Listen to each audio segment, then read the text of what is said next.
السلام عليكم ورحمة الله وبركاته وأنا مصطفى علي محمود كرترسن كمبانيga Pro Production Challenge Everything halkan waxaan idinku soo gudbin doonaa caawa cashir degdeg ah oo inaga soo codsadeen macaamiisheena sharafta leh cashirkan waxaynu ku eegi doonaa sida loo sameeyo Facebook cover page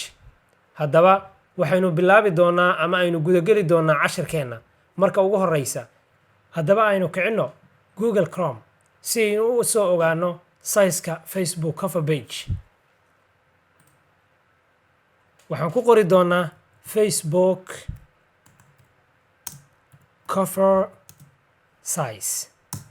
inter ayaynu dhihi doonaa halkan wuxuu kugu soo bandhigay cabirro kala duwan cabirkan waa pixel 1200 lagu dhuftay 628 waa cabirka saxda ah ee Facebook cover page-ka 2020-ga haddaba aynu furno cabirkaas si aynu ugu shaqeyno Photoshop-ka ayaan soo kicin doonaa waxaan tagi doonaa file waxaan dhihi doonaa new ama Ctrl+N halkan waxaan ka dhigi doonaa pixel halkan waxaan gelin doonaa 1200 width-ka halka aan high-ga aan geli doono 628 halka resolution-kiisu uu noqon doono 300 file-ka magaciisa waxaa la yiraahdaa waxaan ku qori doonaa Facebook cover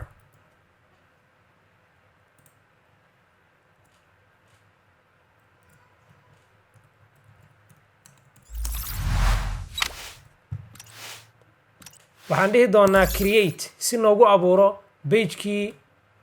Facebook halkan noo soo baxday ee cadaanka ah waa meeshii aan ku shaqeyn lahayn okay waxaan soo qaadi doonaa loogada Pro Production ayaan tagi doonaa loogadan waa ay furfuran tahay guud ahaan waa ay kala furfuran tahay midba layer way guud ahaan waxaan isugu xiri doonaa waxaad samayn doontaa layer ayaan tagi doonaa waxaan tagi doonaa flatten image taasoo macnaheedu uu yahay sawirkan iga hor muuqda isku kaydhij oo iga dhig hal sawir waxaa kaloo samayn doonaa marka aan click siiyo wuxuu weydiinayaa layerada qarsan ee aad isha ka qaaday ama tigta aad iska qarisay ma ku daraa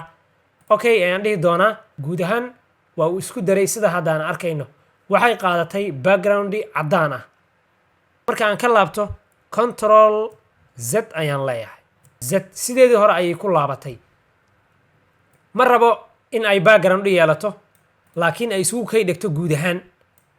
marka ay isugu kay dhigayso geeskaas ayaan ka soo bilaabayaa mouse-ka ilaa halkaas ayaan isla dooranayaa ama waxaan samayn karaa in qaybta ugu koreysa ee layer-ka ee artu ay ku qoran tahay tiida arta ay ku qoran tahay markaan click siiyo mouse-ka anoo shift haya ayaan ilaa hoos mouse-ka geynayaa halkaas ayaan click ku siinayaa guud ahaan waa ii selection garaysan yihiin waxaan leeyahay Ctrl+E okay wuxuu qaatay magaca la yiraahdo R arta waan ka bedeli doonaa waxaan ku qori doonaa Pro Production okay waxaan soo qaadi doonaa loogadan halkan ayaan soo qaadi doonaa waxaan dhigi doonaa Facebook cover meesha ay ku qoran tahay ayaanu keeni doonaa waa halkii aan ku shaqeynayni waa aragtaan loogadii waa keenay laakiin waa ay ka weyn tahay waayo loogadu waxay ku samaysneed centimeter resolution-keeduna wuxuu ahaa ilaa iyo 600 halka meesha aan hadda aan keenana ay tahay pixel resolution-keeduna uu yahay 300 halkan ayaanu tagi doonaa waxaan samayn doonaa right click ayaan dhihi doonaa waxaan sameynayaa convert to smart object ayaan dhihi doonaa si shaygan resolution-kiisa aysan waxba isaga bedelin okay anigoo alt haya ayaan isticmaali doonaa mouse-ka up and down waxaan samayn doonaa anigoo shift iyo alt haya ayaan mouse-ka angle-ka soo yareyn doonaa loogada ilaa ay ka yaraato waan soo weyneynayaa loogadii waa inoola ekaatay page-ka ilaa inta aan rabno ayaanu geysan doonaa loogada bartanka ayaynu keensanay halkaas ayay noo aali doontaa okay halkaas ayaanu dhiganaynaa waxaan u baahannahay kambaniga waxyaabaha uu qabto inaan halkan soo gashanno waxaanu ka soo gelin doonaa Facebook cover page-ka taabka kale ee noo kacsan halkan ayay noogu diyaarsanaayeen oo aan mar hore aan Facebookan hore aan ugu samaynay kambaniga intaas ayaanu soo qaadan doonaa guud ahaan ayaan isla dooran doonaa anigoo haya calaamadda shiftiga After Effects iconkiisa ayaan click siin doonaa waxaan ku xijinayaa Premiere Pro waxaan ku xijinayaa Adobe Audition waxaan ku xijinayaa Photoshop waxaan ku xijinayaa Adobe Illustrator guud ahaan halkan kaga muuqata guud ahaan highlight ayaa wada fuulay kuwan kale ma saarna so waxaan samayn doonaa guud ahaan hal mar aan soo wada qaadayaa waxaan soo dhigi doonaa halkan ayaan soo dhigay guud ahaan waa isku wada xirxiran yihiin oo highlight ayaa wada saaran waxaan samayn doonaa anigoo shiftiga haya ayaan weyneynayaa saas ayaan u weyneynayaa halkaas ayaan dhigi doonaa halkaas marka aan wada dhigo waxaan dhihi doonaa calaamadda confirm-ka ah ama waxaan dhihi doonaa enterta Pro Production loogadeeda inta ayaan keeni doonaa halkaanna kuwaan ayaan u sikinayaa waxaan tegi doonaa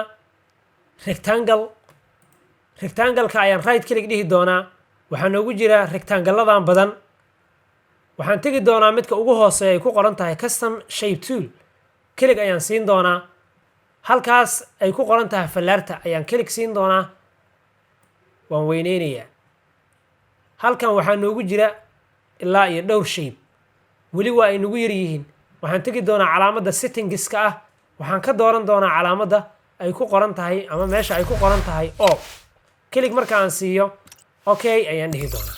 waxaa noo soo baxay ilaa iyo dhowr xabo oo intii hore ka badan waxaan ka dooran doonaa shapekaas si aad u weynaysato dhammaan shaybabka halkan ku qoran waxaanu tegi doonaa settingska waxaan ka dooran doonaa large click ayaan siin doonaa waa ay waaweynaadeen guud ahaan waxaan ka socon doonaa fallaarta geeska ah waxaanu ka dooran doonaa shaybkii hadaatay aanu soo sheegnay waa kan ayaanu dooran doonaa waan iska xiri doonaa halkan ayaan anigoo shiftiga haya ayaan dragon ku samaynayaa waayo marka aanan shiftiga aanan haynin wuu socsoconayaa meesha uu rabo ayuu aadayaa sida aad aragtaan okay control z ayaan dhihi doonaa hadda anigoo shiftiga haya ayaan soo qaadayaa si wuxuu u weynaanayaa isla eg dhinacan markaan aado wuu yaraanayaa dhinacan markaan aadana dhankan ayuu usoo weynaanayaa halka uu markii aan shiftiga aanan hayninna uu siduu rabo uu yeelayay okay waan sii daynayaa waxaa noo abuurmay shape waxaan dooran doonaa move toolka halkaas ama angallada ku wareegsan shapeka ayaan click siin doonaa dhammaan waxay noqdeen available waxay ogol yihiin in la jiijiido dhinacaad rabti a u jiidid okay gudihiisa ayaan tegi doonaa right click ayaan dhihi doonaa waxaan dhihi doonaa 90 degree iga dhig GGF rotate ayaan ku samayn doonaa okay 90 degree ayaan doonanayaa ama rotate click ayaan siinayaa wuxuu u jeestay dhanka bidixda ah ayuu u jeestay waan qaadi doonaa ama waxaan ka socon doonaa fallaarada angalka geeska ayaan gelinayaa shiftiga adigoo aanan haynin qaybta kore jiid qaybtan hoose marka aan jiido saas ayaan samayn doonaa si uu page-ka uga weynaado waxaan rabaa in loogadii ayaa hoos iga martay waxaan rabaa inaan loogada soo kormariyo waxaan ku soo kormarin karaa loogada inaan shaybkan jiido qaybta ugu hooseysa aan geeyo shaybkan aad arkaysaan waa madow waxaan samayn doonaa kalarkiisa inaan bedelo marka aan rabo qaybtaas ayaan tegi doonaa layeriska ah kelig ayaan ku siin doonaa qaybtaas kale waxaa noogu qoran kalarka uu asagu yahay oo blaaga ah kan kale waa stroke calaamadda waxaa noo saaran isku tallaabta ah waxaan dooran doonaa kalarka madowga ah waxaan siin doonaa click waxaa noo soo bixi doonaa ilaa iyo dhowr kalarka aad rabto ayaad ka dooranay haddii uu yahay kalarka aad rabto mid ku salaysan code ama tiro waxaad furi doontaa bashqadaas yar ama triangle-kaas yar ee geeska ku yaala kelig ayaan siin doonaa waxaa ii soo bixi doona bashqadan kale waxaan dooran doonaa kalarka aniga aan rabo haddii uu kood yahana waxaan gelin doonaa halka kan aniga waxaan rabaa inaan ka doorto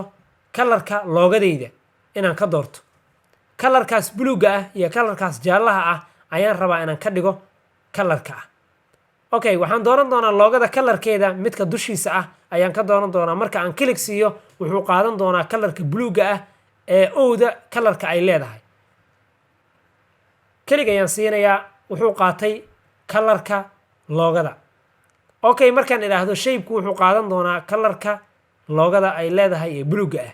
sida aad aragtaan hadda waxa uu dooray angalka wuxuu geliyey buluuga ayuu doortay okay ayaan leeyahay wuxuu qaatay kalarkii loogada kan waan iska xiri doonaa waxaan dooran doonaa move toolka loogadii kalarkeeda ayuu qaatay waxaan rabaa shape-kan inaan ka sameeyo mid kale ama aan ku sameeyo duplicate waxaan tegi doonaa layerka shape-ka ay ku qoran tahay shape 1 right click ayaan dhihi doonaa duplicate ayaan samayn doonaa duplicate layer ama waxaan dhihi doonaa control plus j okay control plus j markaan dhaho wuxuu samayn doonaa shape kale right click markaan idhaahdo duplicate aan idhaahdo asna waa isla mid oo duplicate aan doorto magac ayuu u bixi leeyahay waxaan u bixinayaa shape 2 shape 2 ayaan u bixinayaa shape 2ga aan ka yareeyo midka kale anigoo shifti iyo alta ku dhegan ayaan ka yarayn doonaa gudaha ayaan wax yar u gelinayaa waxaan dhihi doonaa confirm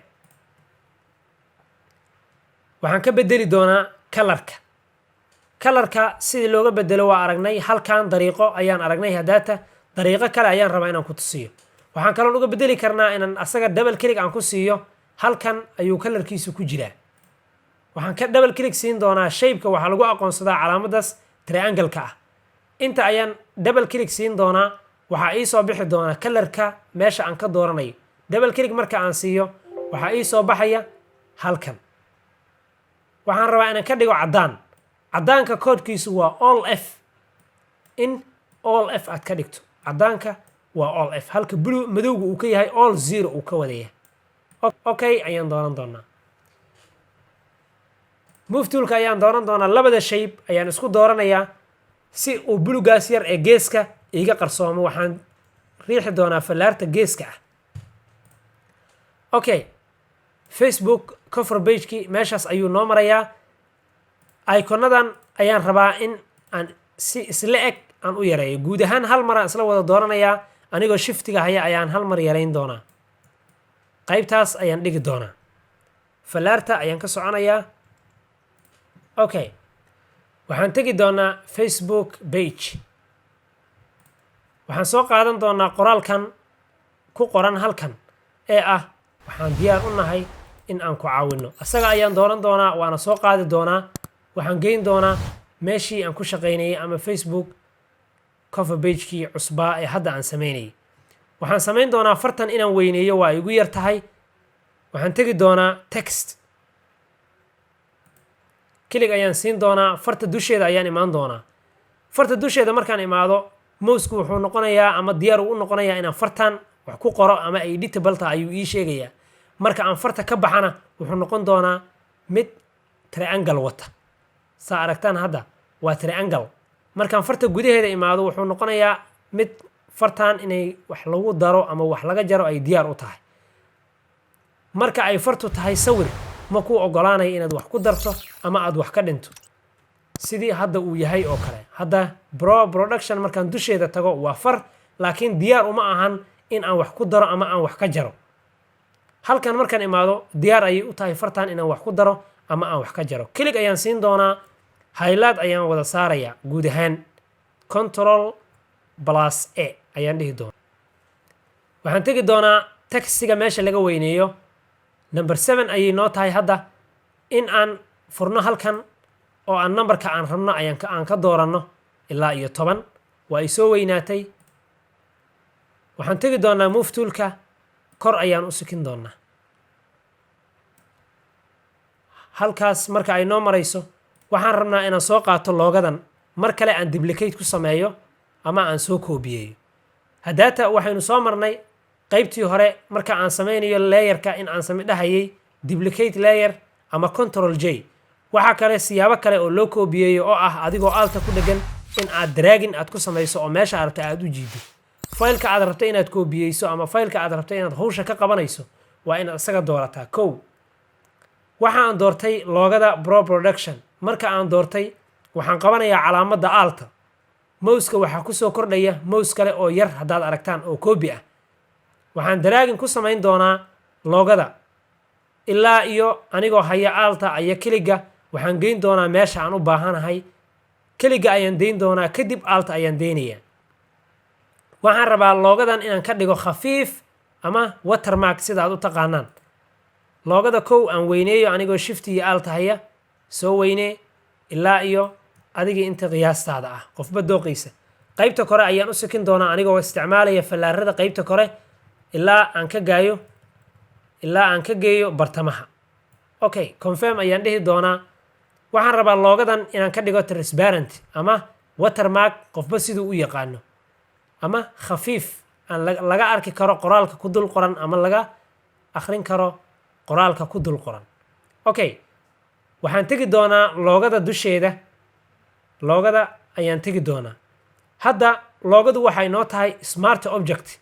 sidaad aragtaan waxay noo tahay smart object ayadoo smart object ah oo aan meel kale aanan geynin waxaan samayn doonaa in aan isticmaalo keyboardkaaga uu leeyahay nambaro nambaradaas ayaan taaban doonaa kow waa 10 labo waa 20 saddex waa 30 afar waa 40 shan waa 50 ilaa ay 0 markii la gaaro ay ka tahay 100% okay waxaan taaban doonaa 10 ama waxaanu taaban doonaa hal oo asagu u yaqaano inay tahay 10 10ka marka aan taabanno halka loogadu waxay noqon doontaa mid khafiif ah aan taabanno hal waxay noqotay khafiif sida aad aragtaan marka aan taabanno 2 20 ayay noqonee sida idinkaga cad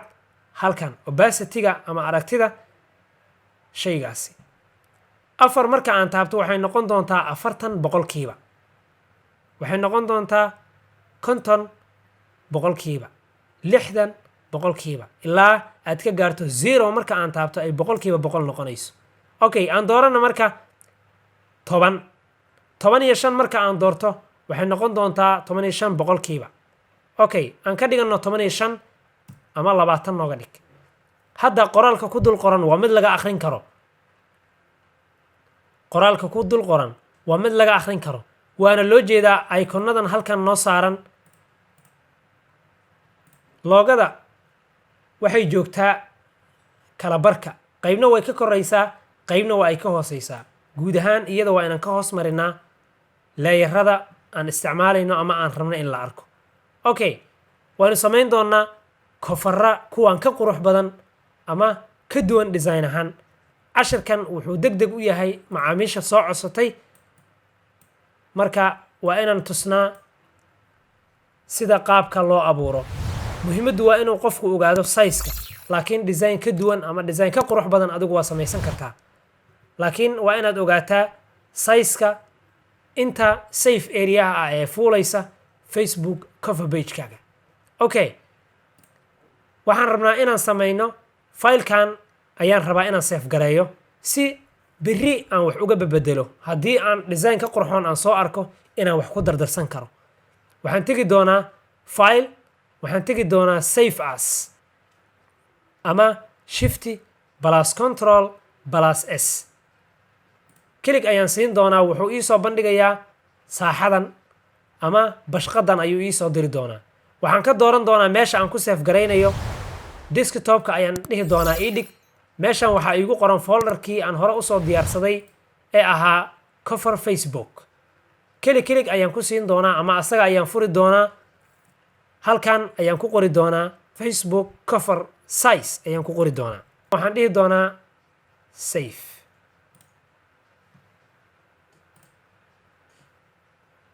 waa uu save gareeyey Facebook cover page-kii waa uu noo save garaysan yahay asagoo editable ah oo biri haddii aan wax u baahano aan ka bedeli karno. intaas ayaan ku soo afmeeraynaa cashirkii degdega ahaa oo ay naga soo codsadeen macaamiisheena sharafta leh.